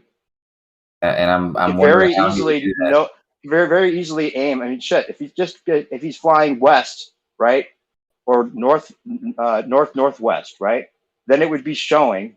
It would be going against the spin of the Earth completely, right? And that means the Earth would be spinning below it, west to east. And it would be going at an angle so that it would very easily be able to record this. You're saying that it wouldn't. It's baffling. Yeah, that's not at all what would be happening. Yes. He was going west to east, and it wasn't going north to south or northwest, right, at an angle. Okay, so he's going at a slight angle. So from like Florida to Washington State. Okay, yeah, he's going to Florida, Washington State. Then the only thing that he's going to notice, or that he's going to need to make corrections for, which he's going to have plenty of time to do, is the difference, and it's going to be about the same rotation differences before, 180 miles per hour westward. And you're saying that the pilot is going to be making those corrections to stay on course, right? No, I'm saying that in that 6 or so hour, I think that's 6 hour flight, that's 30 miles every hour, he's going to need to make adjustments for. So every minute, it's a half a mile. So a half a mile a minute, or east when he's already flying westward. That's not a difficult correction to be masked in the already 500 miles per hour he's doing in that direction. Why do you have to describe it that way, as masked or hidden? Because he's not that's the whole claim, is that they don't account for it. They're not aware it's happening. In some cases, they are aware that it does cause a deviation big enough to change their actual route. But in most cases, it's hidden in their. Right, but that's why your side sounds so ridiculous, because when you say that the winds are much more affecting the plane than what the turn of the Earth would do, and we know that, and you also admit that winds go in every direction, then why would it be masked in these winds that go in all directions when the Earth only spins in one direction? Okay, so What's an example of a crosswind speed? I don't know. Let's just You understand what I just said, though? If you admit that the winds go in every direction, and it's having to correct for whatever its path is because of winds that could possibly be coming from the west or the east or the north or the south, depending on the day, depending on the conditions, depending on all those things. Those winds are things that they correct for. Correct, yes. But why is it masked in why is the Coriolis masked in that when it only goes one direction? That's why it's masked in there. It's not because of the it's not because of the single direction that it would be changing. It's because of the fact that it's so much smaller than this the degree of the speed of the winds. That's what I'm trying to say. If a plane was having to accelerate sideways 250 miles per hour faster than where it started from, you can't call that just negligible. You can call it negligible when that acceleration takes over the course of 6 hours. That's not a fast acceleration at all. You could think of it that way, but it's something that they would read and they would know about, they'd be aware of, and it wouldn't be something they couldn't have a reading for. That's what acceleration is.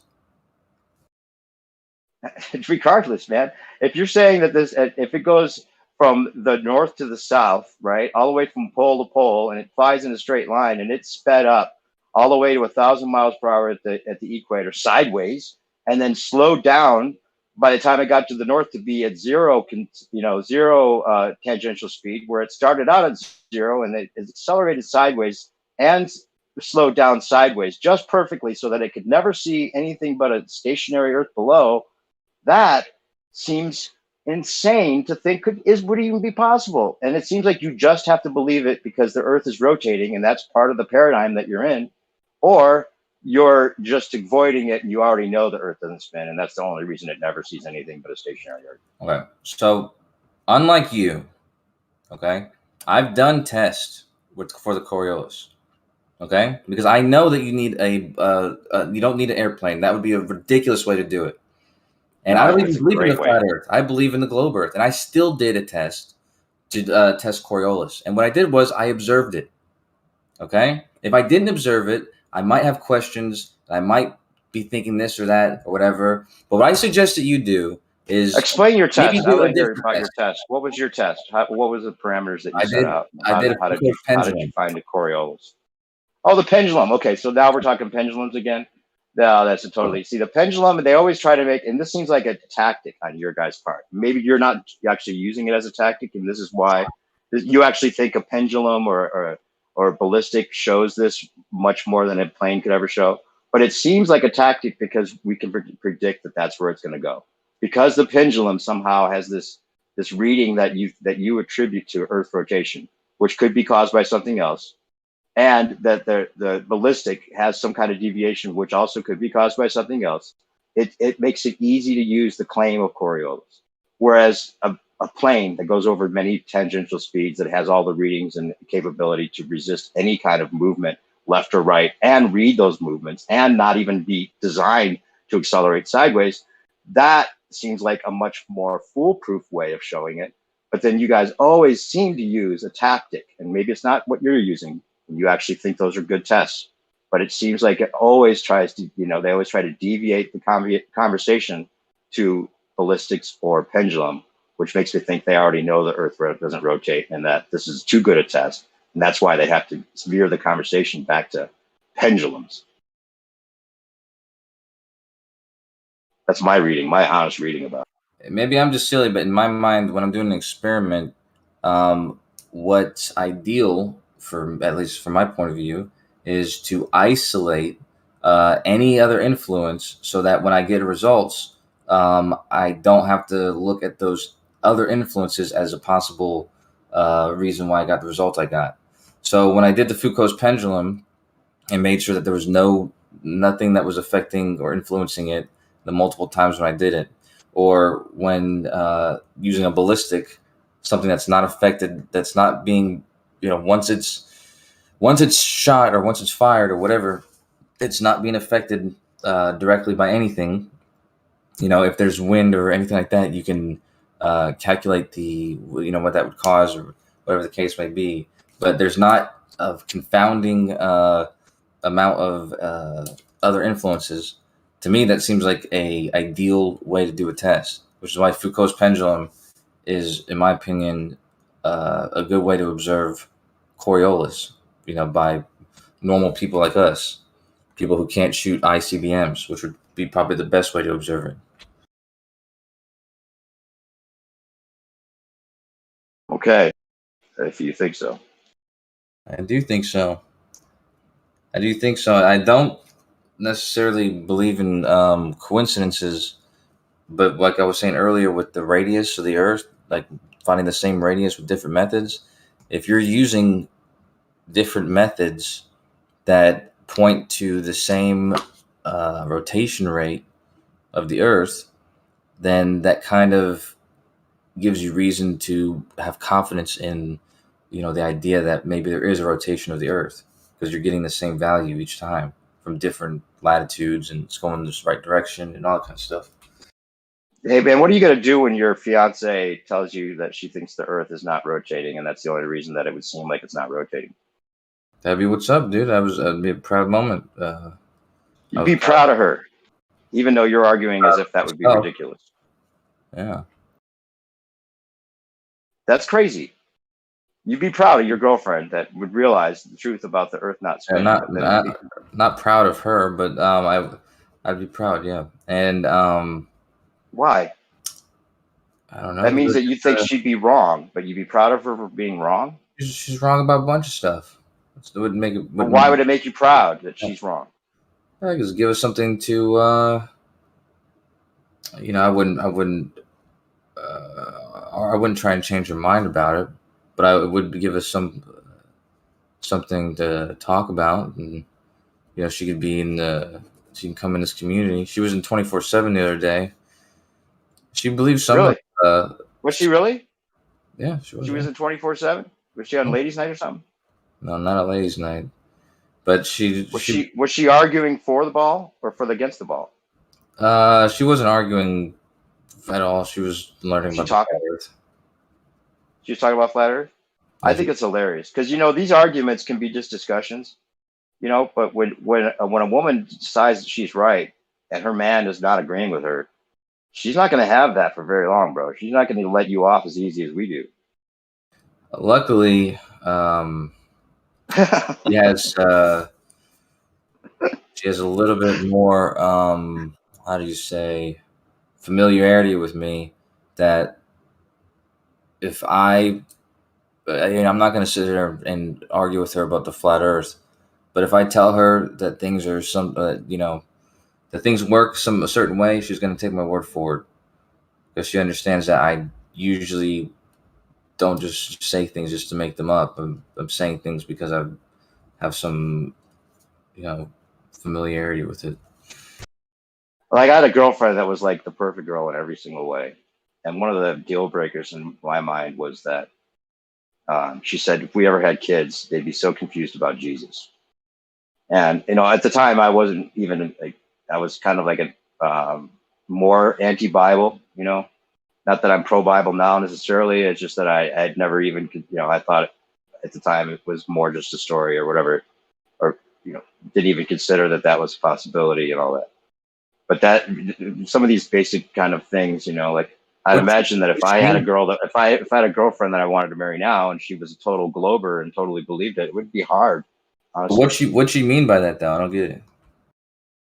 Like that, like she was more religious, believing in the story of Jesus literally and taking it that way. And if we had kids, raising them with, the belief that it could be this way or it could be that way wouldn't have been okay for her. She would say Jesus was a real person and this is what his life meant and all that, and having confusing stories from your parents might be hard for the kid to understand what's going on. Yeah, but I mean, I guess there's certain things that like, if you do disagree on something, then you kind of like, I know, like for instance, I won't say names, I guess, but there's a dude who's flat earther, he's a friend of mine, and he said that because his wife's not a flat earther and she doesn't mind him coming in here and stuff, but they've already agreed that he's just not going to talk to the kids about it, which I think is fair, and it's a fair agreement, as long as they agree with each other, They have, way of. It's what there's certain things that are big enough that it does change the way you look at things, like deep at a deeper level. That it would be hard, like to be with somebody that doesn't at least understand that there's a point to be made on the other side, especially if they're like aggro. I don't know. It just is a more deeper philosophical thing. That's all. It's the best thing having a flat Earth wife. Yeah, I bet. Yeah, because you like every day you have to be like hiding all of the things that you were amused with that day, right? Yeah. Right? That'd be difficult. She wouldn't understand why you're just like giggling to yourself as you fall asleep. She's been in here. She's spoken to Geo. She's been in Gems and whatnot. Oh yeah. Okay. Yeah. Nice. What's your girlfriend's handle, or are you keeping that secret, Kosho? Oh, yeah, it's a secret just because I understand. part of a bigger plan. So, you got a bigger plan. Oh, she's gonna be a spy, huh? What they do is they have soccer counts, Dave. Yeah. He's got 400. He's got 5. They're trolling the flat Earth. That's what they're doing. No, she's gonna be a secret flat earther and then turn on us. Ultimately, I'm trying to infiltrate the ranks in 24/7. So I'm trying to. You have to level up. Exactly. It's not very difficult, dude. Those guys are probably the easiest guys to get over. You know how many gold? Especially wouldn't be difficult if you're using her to coax up Friday, go in ladies' night and stuff like that, and then just commandeer that account. Well, not ladies' night, but yeah, just she goes in there and she talks enough such that I would just use the account and text chat, but they'd have a familiarity with her already in VC. They wouldn't question it so much. Yeah. They'll throw rolls at her, man. Exactly. That's the idea. And I've been there. I've already been there before. I was up to silver plus or something. I don't know if they have a silver plus, but there was like 2 silvers. I forget what, but it was whatever it was. It's quite an amusing way to spend your time trying to troll your way up the ranks of the flat Earth. I'm not trolling my way up the ranks, bro.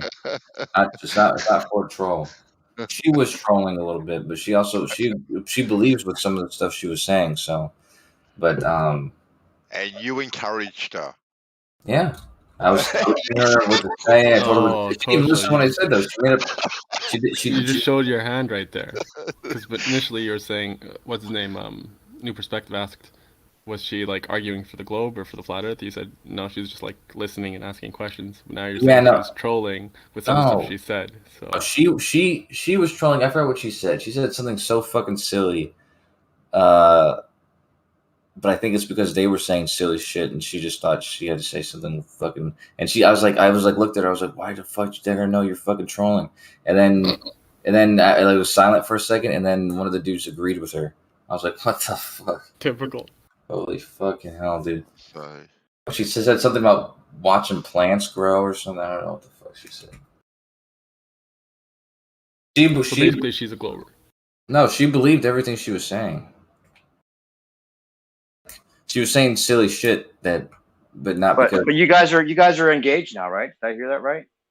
That's right. Yeah. Did you get on one knee? Yeah. Congratulations. That's very nice of you. Did you do a romantic thing with down on one knee and flowers and everything? My legs in the war, dude. Now I don't even believe you're engaged. Come on, yeah. What happened? How did it work? How'd you do it? Well, to be honest, real men don't go down on their knees. She asked you. She proposed to me. Did she get down on one knee? No, she actually did a magic trick. No, she's already on really? the post. Nice one. Yeah. Well, she did. What was the magic trick? Well, it was basically me doing the trick because she gave me the cards, but the card was like in her chest. I don't know. I didn't remember how it happened. It was inside her bra. Card was, I think the ring was, that's right. The ring was in there. Oh, the ring was with the card inside her bra? Yeah, it was a whole thing. You think? Wait a minute. You don't remember exactly? No, This is a big moment. No, he said it was a whole thing. Yeah, it was a whole thing. That's I think cute. Gosha was drunk and he doesn't Like remember. she was supposed to fish for the card in her bra, but instead there was the ring. Or Gotcha. something. Let's have a picture of this ring. It's I don't know. If it ain't ring pop, I don't want to see it. It's not really for dude. I heard a story like this, in fact, exactly like this, but the woman hid the ring inside her vagina. Oh my god. Honestly, it's true. And she couldn't get it out. So I suggested she just plug her nose and her ears and blow really hard. Oh my god. Jesus Christ. That's not bad at all either.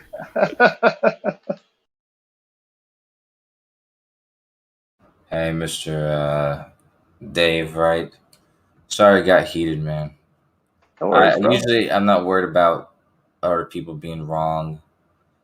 I guess it's just the I by the way I didn't sleep last night, but it's the persistent. Yeah, you know, like I said, it's okay. It's my. I feel like I let you off the hook, Kosha. So don't worry. It's okay. You definitely let him off the hook with the Foucault stuff. Yeah. I actually remember that. You were there that night? Foucault pendulum. You did it. Correct me if I'm wrong. You were actually moving properties at the same time, and it was in your stairwell.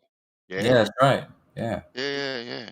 Yeah, and I did the flamethrower. It's, you know, it sucks. I can't find that video, but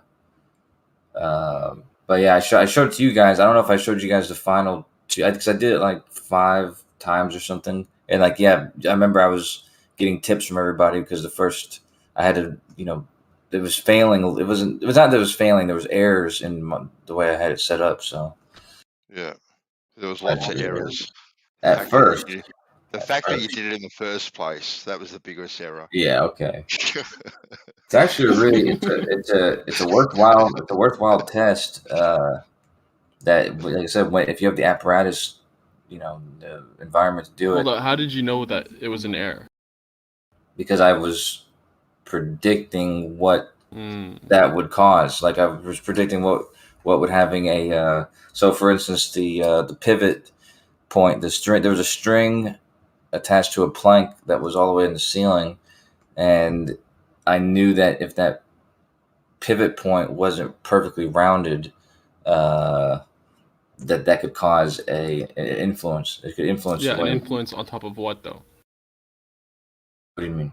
An influence on top of what? Like it's swing. Like how would you know how much of the value was influenced by I wouldn't calibration? I wouldn't know. So that's why I had to make sure that wasn't an issue. I had to make sure that wasn't going to be an issue. So that's why I had to make a rounded hole and then put a thing in there so that there was no influence in which way it was swinging. It was be able to. My point is, let's say that there was an influence to, you know, the clockwise precession. All right. How would you know that it was actually an influence to the clockwise precession versus that being the deserved result? Well, that's the problem. That's why I couldn't allow that, because I wouldn't know. I wouldn't know if it was one or the other, or if it was both or neither. So that's what I'm saying about isolating every single thing. So I had to make sure that wasn't going to be a problem. I had to make sure it was rounded and there was going to be no way for that to be. You get how it kind of sounds like you were just tweaking the apparatus so that it gave the result that you're already looking for. I was tweaking the apparatus to make sure that I wasn't inviting any error, like any outside. So the point is, without a zero, you don't know what's error and what's, you know, warranted. Yeah, I did have a zero. How? My zero was once all the possible influences were accounted for, including because at first I had something dragging on the ground, and I thought that could influence it. So once I had everything accounted for, I had a heavy weight thing. It was perfectly rounded, and I pulled it back and tied it to the thing, and then burnt the rope. And then the first few swings ensured that it was indeed swinging perfectly straight back and forth. And because there's no influences, not on the string or on the pivot or on anything, and it was already going back and forth, any deviation would have to be caused by, something else. Yeah, but that's flawed because you could have it seeming like gross in the gross movements, the first few swings, it's seemingly straight, but in terms of the micro movements, the precession, there's micro deviations caused by whatever air, things that aren't the supposed rotation of the Earth. Right? Yeah, but the thing about the deviation, because the curvature of the Earth is a consistent one, so I don't know what sort of subtle thing you're talking about, but it was going back and forth perfectly, and then what was I think it was after 20 minutes, it was about 7 degrees or something like that. Coach, I'm that's sorry. Not right. It doesn't add up, man. It was probably the crudest Foucault pendulum experiment. At first it was crude, but I perfected it. I used different. At first, I used a weight that was not perfectly rounded, and then I switched it to the chips. That was like in a rounded case. You were hanging paintbrushes off it. You were doing everything. Yeah, that's right. That's what I'm saying. At first, that was influencing it. Yeah, so you had a nifty pendulum. You had a nifty pendulum, but it didn't show rotation of the Earth whatsoever.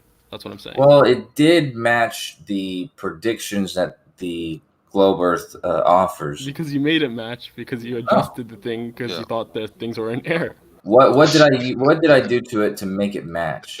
Well, let's say this. Let's say you didn't make any of those necessary modifications. Modifications that you think were necessary. You have to be honest about what those adjustments were for. Those adjustments were to subtract any interferences from it. I'm with you. But let's say you didn't make those adjustments, and then the first time you did it, you got the predicted rate.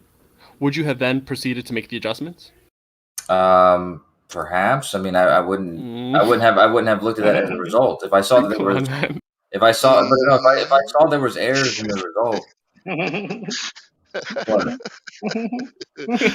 You're asking me if I would have done it wrong. That's a good one. If I would have done it wrong and dishonest, would I have counted that? I didn't do it wrong or dishonest. I saw that there was errors and things that could influence it, and I made sure that I got rid of those before I ever included. So the results you got showed that the room was spinning independently of the thing that was swinging. Look. No, I saw that the pendulum was independent of the axis of the Earth spinning on.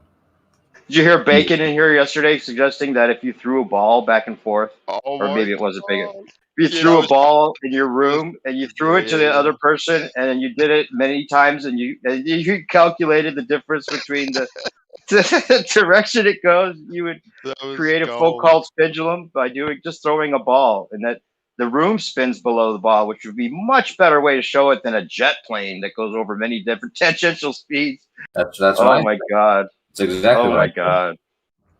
That's crazy. It's definitely a much better way than using a plane, yeah, because you can just be in. Because because it's all the same tangential speed. You're not even going over different tangential speeds, so it must be a better way, right? No, yeah, but that's not the same. You're describing two different. I know. Coriolis effects. I'm saying that tangential speed is, so there's the Coriolis effect. I know what it is. You don't have to explain it to me. I know the difference, bro. I know the difference. Rotating surface. But to think that it'd be a better test is the comical part. Like he's thinking that the room is spinning independently. That's worse than Neil deGrasse Tyson saying that the field goal is spinning and that's why the kicker missed. But yeah, I remember that. If the error was that small, like if the amount of air that where it hit the field goal or whatever, if that was the decider, then yeah, I mean, I guess you could calculate and that amount of error. If it's a tiny bit of error like that, then of course Coriolis could be we should retrain all the kickers in the NFL to count Coriolis. Kickers don't. If Coriolis is real, and if the error was this, unfalsifiable, supremely microscopic amount, then it would make a difference.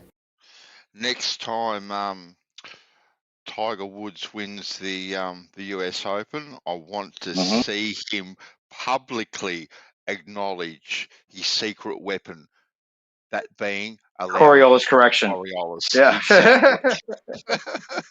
Exactly. Yeah, but you're not going to be able to make corrections like that, man. When kickers kick field goals, why is that funny? Kosho, do you really believe it, bro? Let me ask you: Have you seen a football game before? I'm assuming you've seen a football game before, right? When they kick You're gonna reverse it on my knowledge of football games now. When they kick the field goal, that's so funny. When they kick the field goal, okay, Yeah. they're not subjected to a tiny little sliver of where they need to hit it. They have the entire inside of the fucking goal, the big H right there, and to fucking make it in, right? They can they have a whole big range to kick the ball in. Okay, Yeah. so what they're not going to do, they're not going to make the tiny adjustment for the whatever the millimeter or whatever the difference was. That's not something that makes any sense. But playing golf, you'd want to, because you're only dealing with a small little hole, so you'd want to allow for Coriolis. Yeah, but even that hole is bigger than a millimeter. Bandit, after what you said, I gotta do this. Even when having sex, you will have to account for Coriolis. Exactly. You don't want to be an inch off, do you, Laurie? Yeah, you're aiming at the small little hole. You don't want to be off. You're lucky if you don't want to go in the wrong hole. It'd be tight. Jesus. Consider yourself blessed if you have to count for Coriolis. Damn. I mean, honestly, the most important thing that we should take away from this is where to expect to see it and where to expect to account for it and where not to. Like a field goal is not some place that you should expect to be able to account for it. They're not making. Neil deGrasse Tyson. They're not making goals at the range of a millimeter. They have an entire. What's your take? What's your take on Neil deGrasse Tyson saying that? Was he trolling? No, he's not incorrect what he's saying, but what he's not saying is that the person could have accounted for Coriolis in making that kick. What he's saying is Coriolis could have had an influence in what decided that because of the fact that it was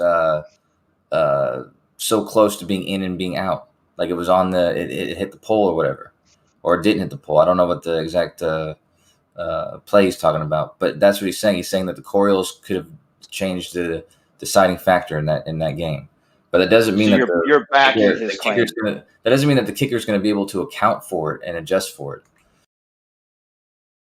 Well, it seemed like something they could take into account for sure. It doesn't. If there's kickers who have that much precision, then they don't need to be worried about kicking it into the fucking giant ass goal. Like they have a lot. Well, no, it might make a bigger difference if say there are like the stadiums facing certain direction, and they might think about that. Yeah, but if they're that worried about, if they're on that level of precision, then they're going to win every single game they ever play because they're not, they're not worried about making it in the goal. They're definitely making it in the goal every single time. If they can literally adjust. Okay, so then a better example is why is Bandsaw shooting over 3 kilometers and not having to take Coriolis into account? What's he shooting? Bandsaw, you still here? Targets. Okay, I mean, with what? I'm saying, like, what kind of weapon are you using? 303. Okay. How fast are those rounds? Huh? I've got no idea, to be honest with you. I don't off the top of my head. It's been a while now.